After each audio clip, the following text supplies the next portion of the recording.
Brian Grind action-packed session today. Multi-family rental properties are probably than any other real estate question, to be honest. A lot over the course of the last coming to me with this question.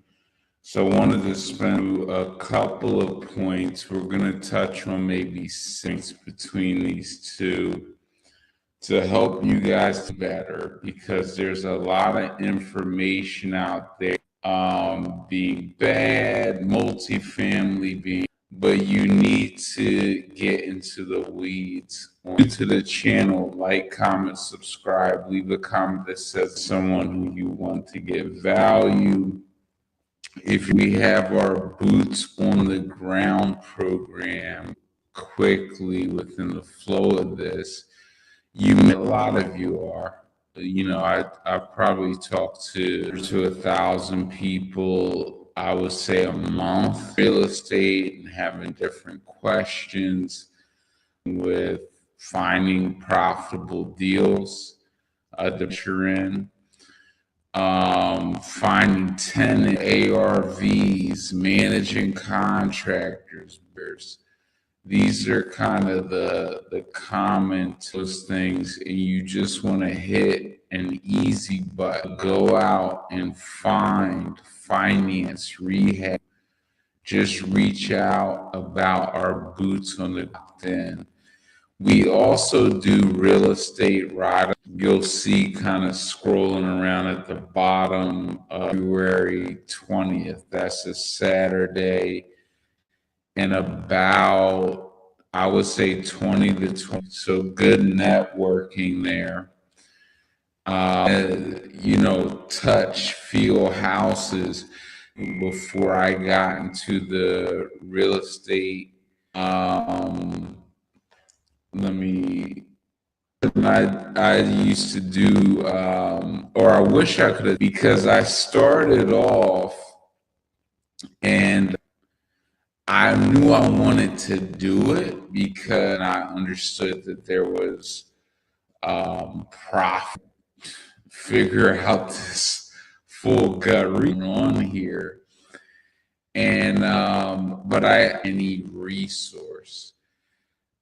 To me, properties, 10, 15, 20 properties in a day have, putting your hands issues and going in with rehab budgets, that separates you from everyone else. So if you want that experience, just reach out, DM me, boot tapped into that tour, or drop a comment that's we only have maybe 10 more, so reach out ASAP. And then we have our plug help getting deals like in your backyard for you, and just help you, whether you want to buy and flip or buy and hold. You can reach out about it. Let's get straight into this thing.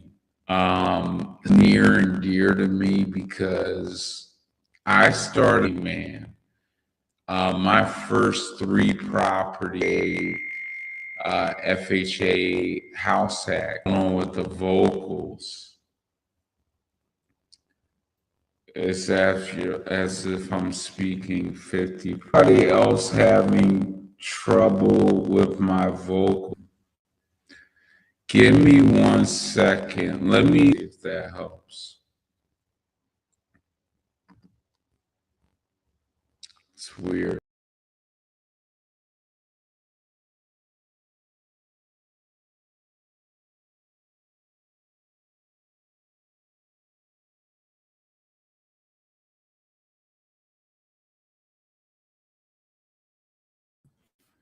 Let's see if that helped. Are my vocals a little better now? Just drop it in the chat and let me know. Let me see if I can pop this back up. Are we doing better now? Somebody drop in the chat. Let me know if the speed is a little bit better now. Much better? Okay, cool. Appreciate that, guys. So yeah, the multifamily was like near and dear to me because I started off with that indoctrination that we get, which is like multifamily is just always better. you should only do multis, stay away from singles. You know, the speed of multifamily scaling is better. Everything about multi is better. That's what you hear. And you even hear it to a degree if you get to like that Grant Cardone level of indoctrination, that you shouldn't even do like a duplex. You should go to just, I mean, like go to a 50 unit building. If anything under 50 units is bad, the indoctrination gets worse and worse the more you look. So you need to get into the weeds on this stuff so that you can really understand what's better pound for pound, what's going to give you the cash flow, what's going to allow you to scale, and where you should align yourself and kind of why. So let's start off with single versus multi. Pound for pound rental income. Which asset class is better? And what have I learned over the course of, you know, a decade plus of doing this, being indoctrinated, you know, both models and doing over 400 deals? What I've learned is that pound for pound, if I'm looking for rental income, and you have to understand who you are as a player and what you're looking to do. If you are looking to park wealth, if you inherited $5 million from your granddaddy or your grandmother, and you want to park that money into real estate, you want to diversify your wealth, multifamily is going to look better, but I'll get into the reason why. If you are going to build wealth, if you're trying to grow wealth from the ground up, I'm getting this out of the mud, single family is where you want to align yourself, because you can just do a lot more. You can scale a lot faster and build up a pipeline of multifamily. But taking that out of the equation, what I've noticed is that you have different players. So as a player, you have to align yourself as building wealth versus parking wealth. But then you have a lot of different players with capital. You're going to have big hedge funds. They're going to have $100 million that they have to deploy this year because they raised that money from someone else and they owe them interest. They might owe them 5 or 6% interest on that 100 million. That's, you know, $6 million. So they have a $6 million hole burning through their pocket, and they need this capital to get to work to outpace that 6%. So if you were that hedge fund and you had a $6 million hole burning through your pocket, what would you do? Would you go out and try to find a bazillion single family properties? Or and think about the resources that you would need to do that. You would need a super boots on the ground program to do that. We put about 150 properties under contract this year as the boots on the ground program. You would need to do that or more to deploy that level of capital into single family only. You would look at multifamily assets because it's the purchase price of these properties is much larger. So it's easier to take your money and park it in $500,000 to $1 million multifamily assets than it is into a bunch of singles. Because of that, the people that you and me are competing against when we go to purchase a multifamily property is big money. It's bigger and bigger money. And long-term capital like that, 100 million, they don't care about outbidding you 20, 30K. They don't care because they're going to get their profit over the next 10, 15 years. They're looking at the game completely different than somebody who's trying to scale and get it out of the mud.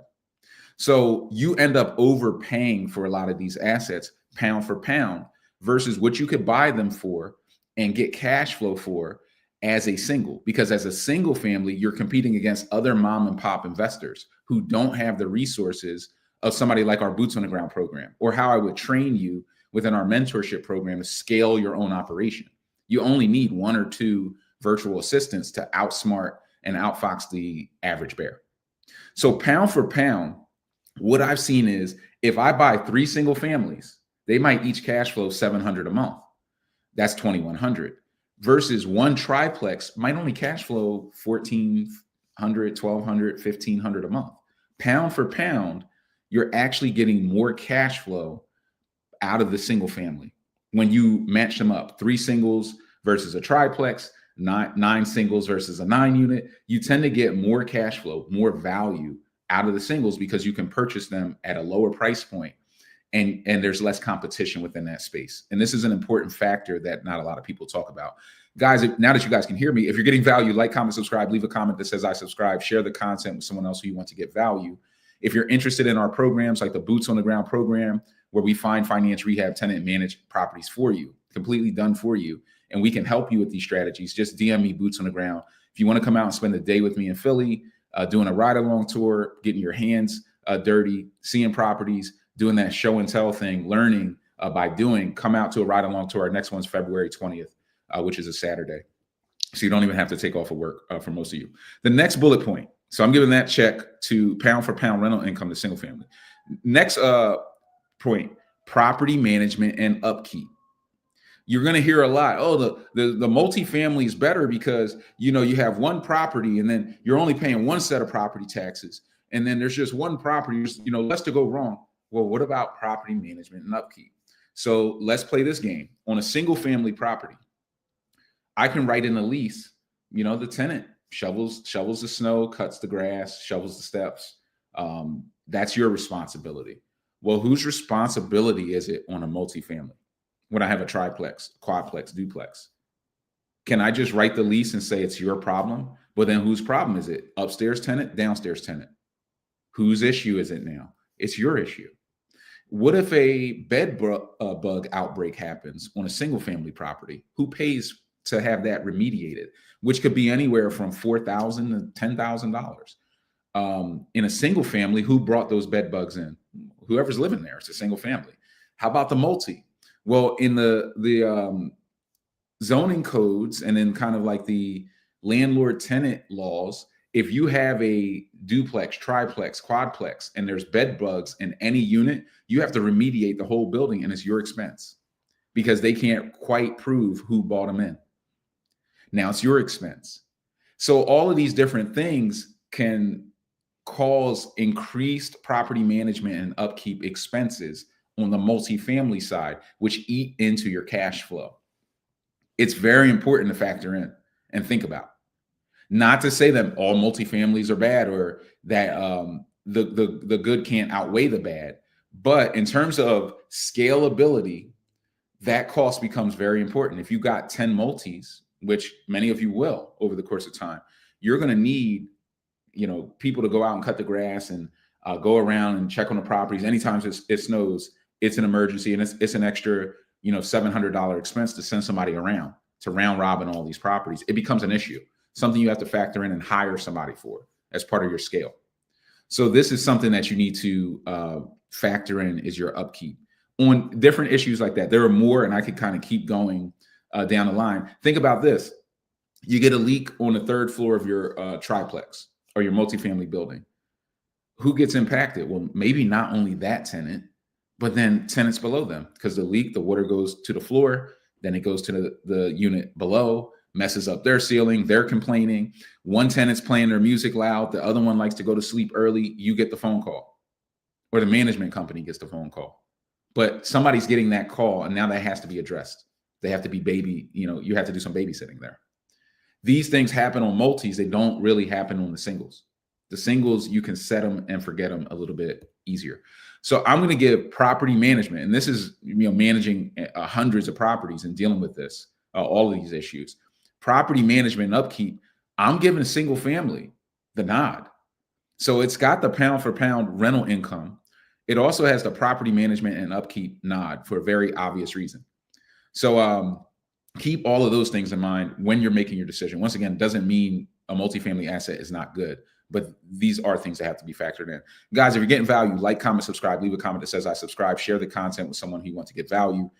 If you're interested, once again, in our done for you real estate investing program, where we will find, finance, rehab, tenant, and manage for you. We'll do all this stuff for you and help you to think through all of these issues and find you like the right deal for you. Just reach out, DM me, boots on the ground or done for you, and we'll get you tapped into that and kind of show you how it works, see if it's a good fit. Future appreciation. This is an interesting one because a lot of us invest. And guys, if you have any questions, drop them in the chat section, drop them in the comment section. I'll try to answer some quick questions if possible. Future appreciation. A lot of us ask that question. Well, Brian, which one's going to appreciate? I only want to buy properties that are going to go up in value. If you want to buy properties that are going to go up in value, just buy in affordable cities, because affordable cities tend to not be affordable for very long. That's the thing. It's like, well, if it's already affordable, it ain't going to go down. It's going to go up. It's kind of obvious. So buy there and then hold on to the properties, and they'll go up in value typically. But in comparison points for single versus a multi, Which one tends to appreciate faster, a single family or a multi from what I've seen? The answer is both. Both can appreciate, but it depends. Multifamilies definitely don't appreciate consistently more than single families, and not in every area.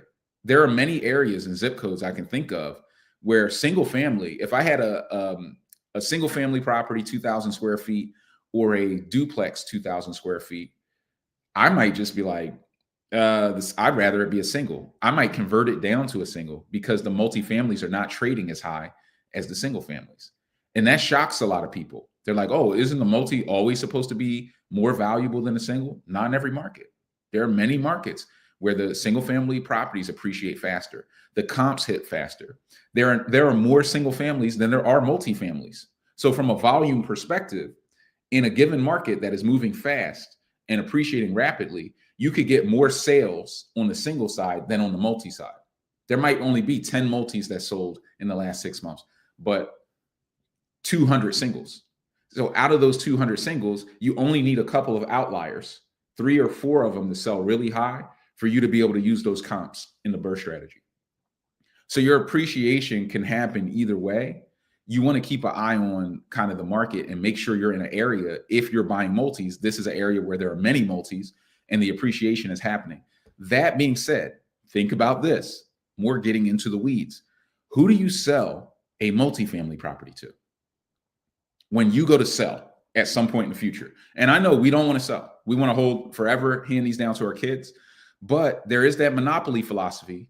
You sell the green houses, you buy the red hotel, right? At some point, you may want to sell to get a bigger asset, to get a 10, 15, 20 unit building. Well, who do you sell your multi to? Another investor, typically. That's who's looking for it.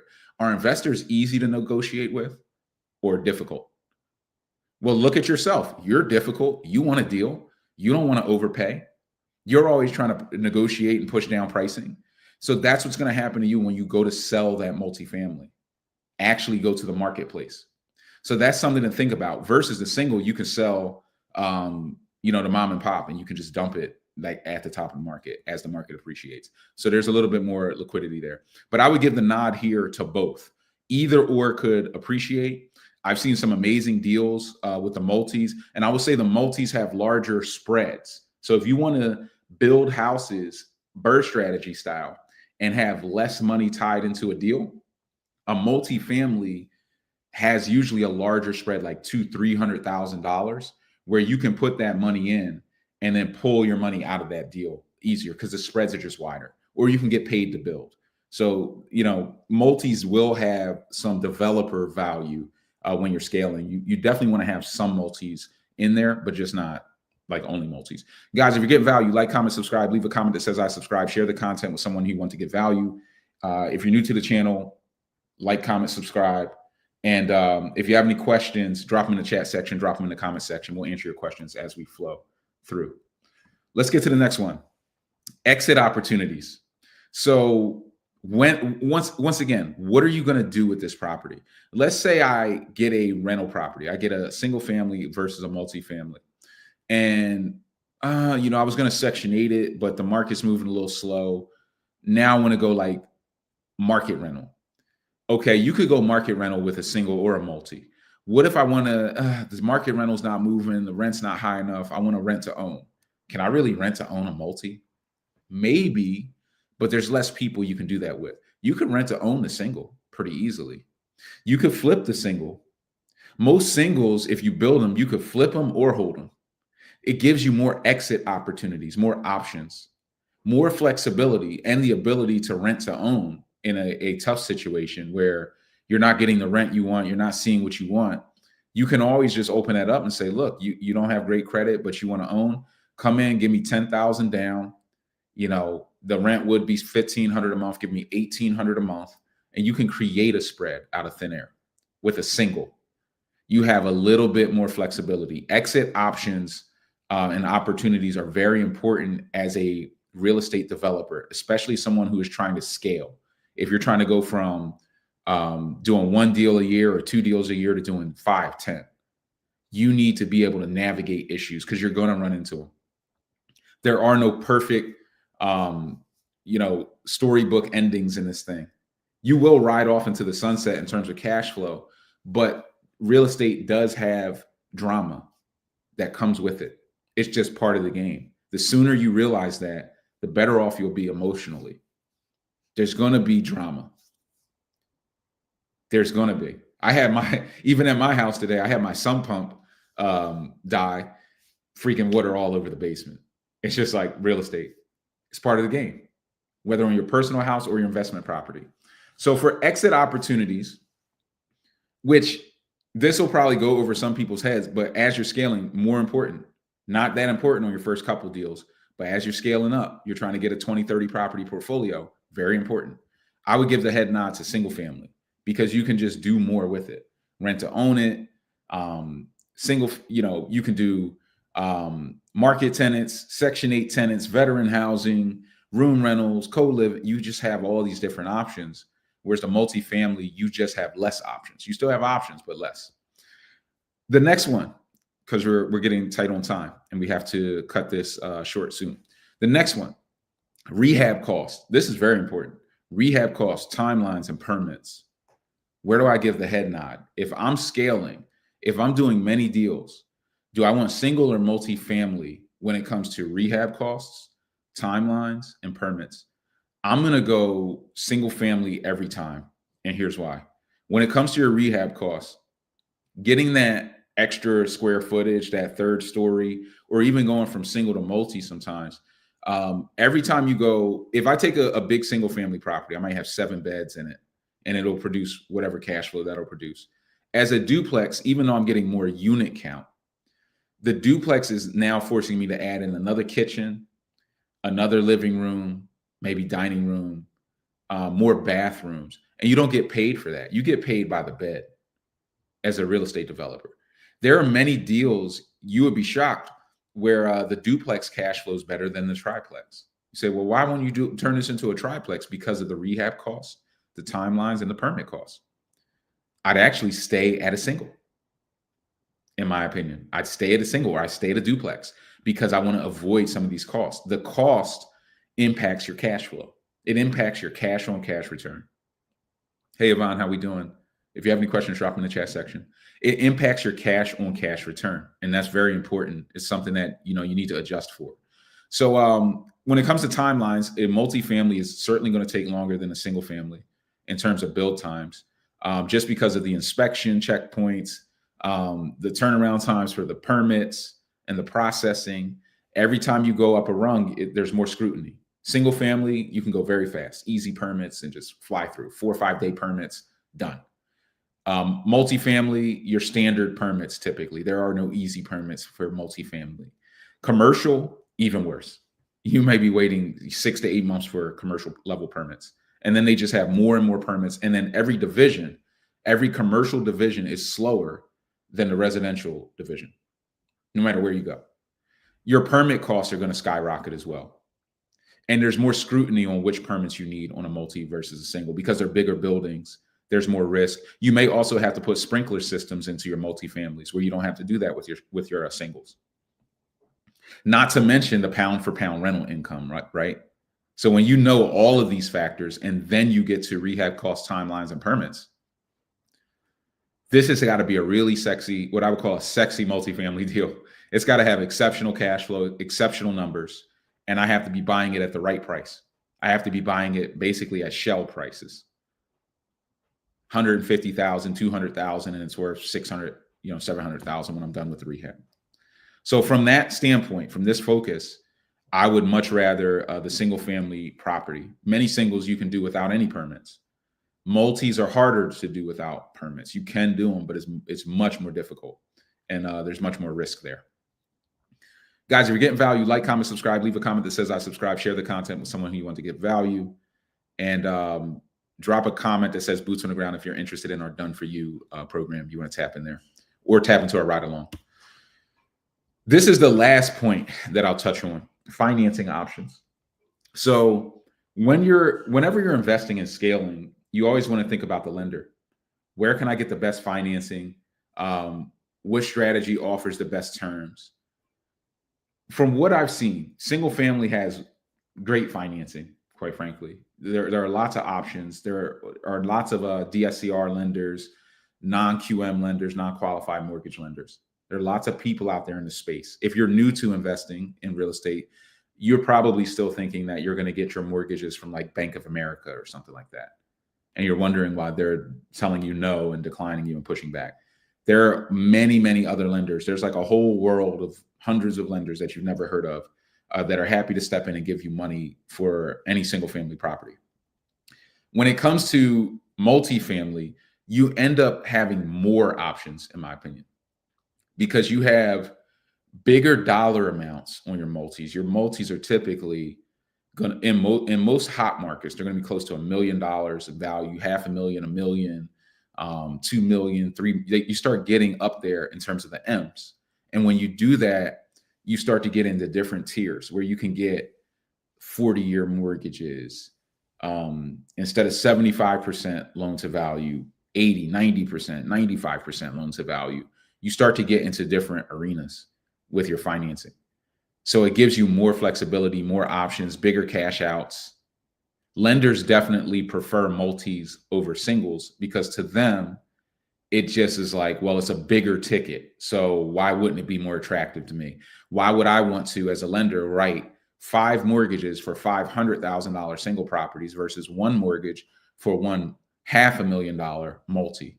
So the lender, they will prefer it. They will make different concessions. They will give you different financing options. Now, here's where that can get flipped on its head.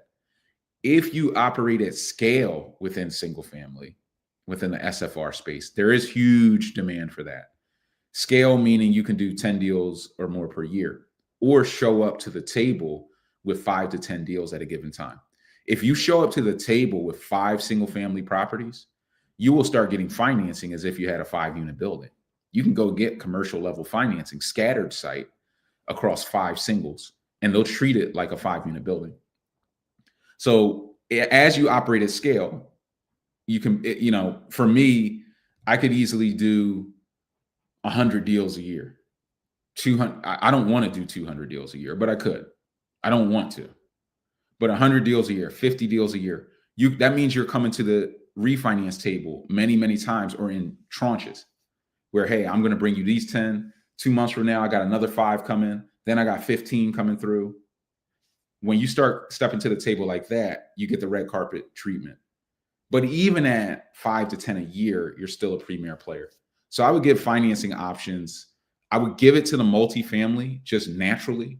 But if you can scale yourself up into the SFR space and start doing 5 to 10 deals a year, which is the purpose of the 24/7 Cash Flow University, quite frankly. The purpose of the knowledge is to get you not only to get through your first couple of deals, but to get to the point where you can start to make tweaks to your own system, modifications, however you like to run your show, and then scale yourself. It's really a game of scale. The early deals, we put a lot of pressure on, but they're only there for us to learn enough to narrow down to a systemized way of doing things and then scale our way from there and just keep scaling up. So as you hit scale, you can get good financing options there as well. But guys, that's all I have for you. That's my spiel on single versus multi. Certainly single family gets more check marks for me, but every dog has its day. And there are good multifamily assets out there. And when I come across them, I want to get them. I want to buy them. I want to put them in my portfolio. They are good, but don't sleep on what one of my best friends would call the single jingle. Do not sleep on the single family jingle, because it will get you good cash flow pound for pound. It will get you to the next level very quickly, but it is capital intensive and the competition is fierce. If you want to hit the easy button, if you're like, Brian, this all sounds great, but I'm busy. I got the job. I got the aging parents. I got the kids. I barely want to take the dog out for a walk. Like I'm just slammed right now. All you have to do is reach out, DM me, boots on the ground. Me and my team can find, finance, rehab, tenant, and manage for you. So guys, hope that helps. If you got value, like, comment, subscribe, share the content with someone who wants to get value. Stay locked into the channel. We're going to shift over to our inner circle call. This is for our members, people who are kind of tapped in and have that level of VIP access as well. So it may be boots on the ground members, inner circle members, plug and play members. If you want to get access to those private Q&A sessions we do every Wednesday night at 9. All you have to do is click that link and go to 247cashflowtraining.com/university, or just DM me and I'll send you a link, or you can click the link in bio, link in description, and just tap in. Go there, tap in. You can join for $1, and then there's a reoccurring if you want to remain a member, keep access to the course content and the coaching calls. Brian Grimes, your real estate mentor. I'll see you guys on the next one.